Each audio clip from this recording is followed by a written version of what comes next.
So you've been CEO of Snowflake for about 11 months now, correct? And something I get told about people who take over any organization, whether it be a corporate organization or maybe a nonprofit one, et cetera, is no matter how much you think you know about the organization, and you had been there for a little while, you show up, you get behind the big desk, and you learn some big things you really didn't know. What is the biggest thing you learned about Snowflake that you had no idea about until you were officially CEO? Look, I was actually at Snowflake for 10 months before I became CEO. I probably knew more about the company. Frank was nice enough to have me on the exec staff, was part of planning. All of that is fine. But then when the rubber hits the road and you're like, okay, I am really going to look at what earnings next quarter is going to look like. Stuff like that, there's like that kind of cadence that you absolutely need to get used to. I'd say the biggest thing that I didn't quite expect was I knew that I had to accelerate product velocity. That was part of why I was brought in to run the company. But then changing how the sales team and the product teams work together to take products out to market, just that basic motion you need to do to take new products. I was not quite there. That's what we worked on. And 10 months later, it's a much better machine. So you get to Snowflake because your company gets acquired by Snowflake. Before that, you were at Google. That's right. So now you're a public company CEO. David Solomon, CEO of Goldman Sachs, the other day said, being public's not fun. The term he used was fun. You have a lot of startup founders who have companies that could absolutely go public today, but don't because they think it is more of a hassle than it's worth. Is it fun? Yeah, it's a great job. Is it easy? No. But I also tell people, all the high impact, easy jobs are gone. I don't really know why. And so, you get to do with what's left. Is it constrained? Absolutely. But I always believe in sort of creativity within constraints. And I think the rigor of actually having to show your books every quarter makes you do responsible things, makes you earn business responsibly. Yes, it's a constrained environment, but it's still, Snowflake is a company making $3.5 billion, growing at 30% year on year. Great place to be. Could be worse. I like how you say it's the thing less. Is that what I should tell my kids someday? Look, if your dreams don't pan out, maybe you can fall back on being a CEO of a giant multi-billion-dollar company. Is that what I should tell her? That's fine. She can have low expectations. You talk about how when you got in, you had to accelerate product development. And there was a perception, I think maybe beyond perception, that Snowflake, which had been around for a while, when it came to AI, was behind the 8 ball. Why do you think it was, and what was kind of the first thing you feel you had to change? Snowflake is a database company. There's a certain mindset that comes when you're a database company. It's all about big iron, heavy infrastructure. You got to be super careful. Even now, we can't afford to have a single corrupt data incident, a single security incident. There's a whole bunch of things that you just have to be absolutely perfect on. And that's kind of how database engineers think about stuff. AI is just the opposite. As you know, every 3 months, it seems like we have to revise all of our principles about what this thing is going to do, where it's going to be applicable, who has the best models. And so it's a much more iterative kind of environment. And so I've dealt with both kinds of teams. And so it is more of, there's not a perfect product. You got to iterate your way to a perfect product. But teams are remarkably good at adapting. And I think we have done a fabulous job in the last year of being at the cutting edge of what AI and data can be. I think you said, or Snowflake said, the company, I want to make sure I get this right, that about half of your customers are now using your AI products. It was essentially non-existent the year earlier. Within that, because there's a lot of them, what specifically is getting the most traction? It's the simple stuff. So for example, pretty much all of our customers write SQL with Snowflake. It's a programming language. It's typically considered easier than other languages like Python or Java or Go. And what we did was make it super easy to do things like sentiment detection, translation, summarization, right from within SQL. So any analyst now can also be an AI analyst. That gets used a lot. The rest is honestly chatbots. But our secret sauce is we help people develop reliable chatbots. What does reliable mean? Yeah, so when you use ChatGPT, you're always in like a guessing game of, did this thing make up everything I'm seeing? Or can I actually rely on it? When you want a business use, that's not acceptable. So for example, we take great pains to make sure that we cite sources when it's looking at things like documents. Similarly, when you want answers to financial information, I can't put up an app in front of my CFO and say like, yeah, this is wrong 10% of the time. It's not something that's going to go. So we have developed basically a software engineering framework for how do you make that reliable. These are the classes of applications that are getting used by thousands of customers. Yes, we have the fancy stuff like an agentic platform that can do more, But I think getting the ingredients right has been the key unlock. Do you find yourself ever getting ahead of your customers in the sense of, on the AI side, offering them things that they're really not internally equipped to really use yet or use efficiently? We have 10,000 customers, spans the spectrum. So, there's a whole bunch of people that be like, I want to be at the cutting edge. I want to check stuff out. We always work with Or them maybe to even make sure because they that haven't gotten their data houses really in order yet. There are a ton of companies that that absolutely tell us we need to get these other things done first before we can think about AI.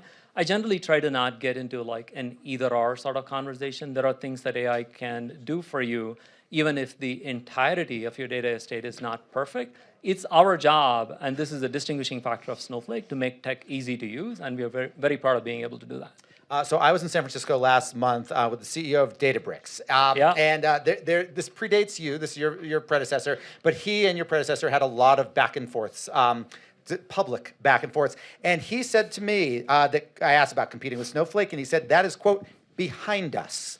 Are you guys not competitors anymore? And does that mean he lapped you? Well, Snowflake is the best AI data cloud that there is. And last I checked, that's the product they were trying to create.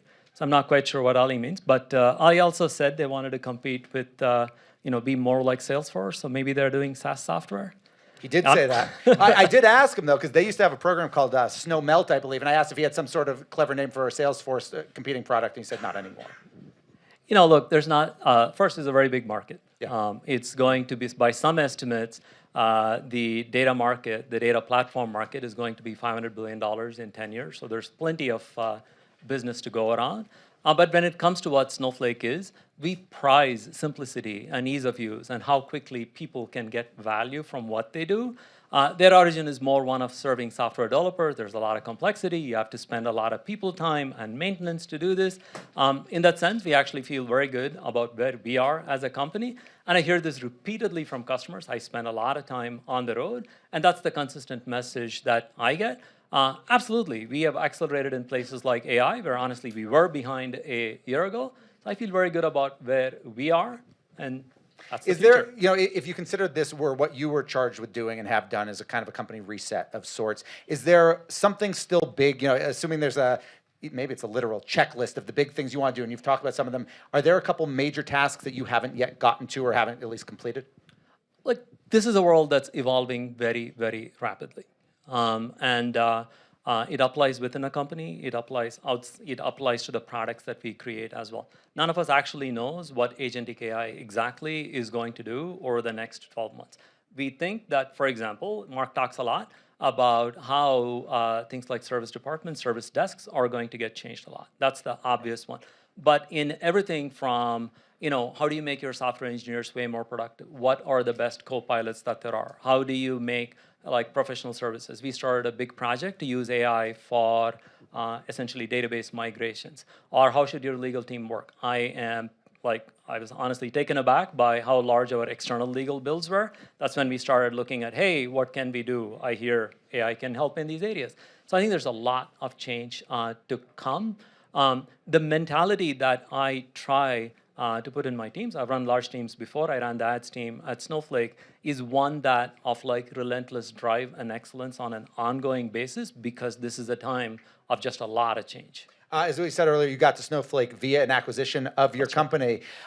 When you think about acquisitions now, what's kind of your North Star? Not in terms of necessarily the type of company you want to buy, but when you think about an acquisition, what does that company have to have in order for you to be interested in actually bringing it in-house?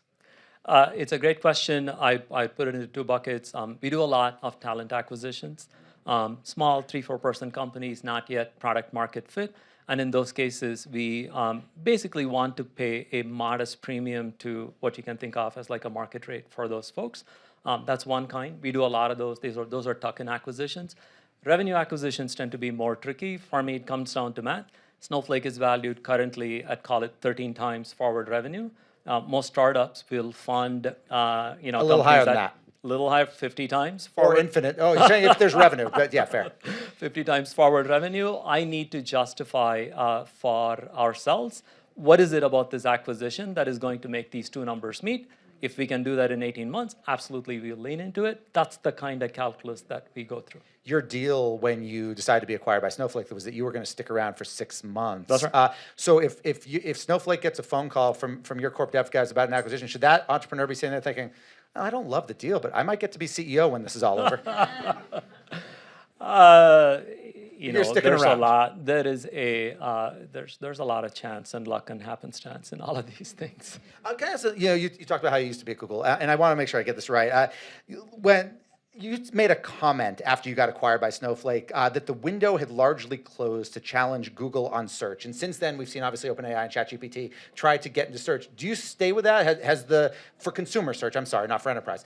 Do you believe the window for consumer search has closed and Google not only won it, owns it forever? I think ChatGPT is proving us wrong. In that I think it's a product with hundreds of millions of users. And they have added search-like capabilities. There's like a toggle in how you search where you can say, use the web to answer me. It gets into a bunch of complicated issues that you love. If you were still at Google, would you be scared? I would compete hard, absolutely. But Google also has the classic innovator's dilemma, which is ads make a lot of money. We'd be shocked. There were queries that made $1,500 to $2,000 for every 1,000. That's like Google makes $2 every time you just search for something, not when you click on something. And GPT currently loses money every time you search for GPT something. currently loses money every time. But they don't mind losing money, and apparently they can get an infinity of funding, and there you go. They can. Final question for you, as I learned backstage. You and I, this is both our first time in Davos. What is the one thing you now know about this event and Davos that you didn't know coming in? Just density of people that you would want to meet. There's like a ton of people that I've met even in the first 2 days. I've done 20 meetings. Each one of those people, I can assure you, would take me half a day to get like half hour with. I'd have to fly somewhere, get off, go to their office, wait for an hour, see them for a half hour, and then get back on the plane. I think that's been remarkable. I'm also told that this is the best weather, so I'm happy to not be slipping everywhere. That's what I've been told as well. This might be one and done then. Don't come back for the cold. Sridhar, thank you so much for joining us. Thank you, Darren.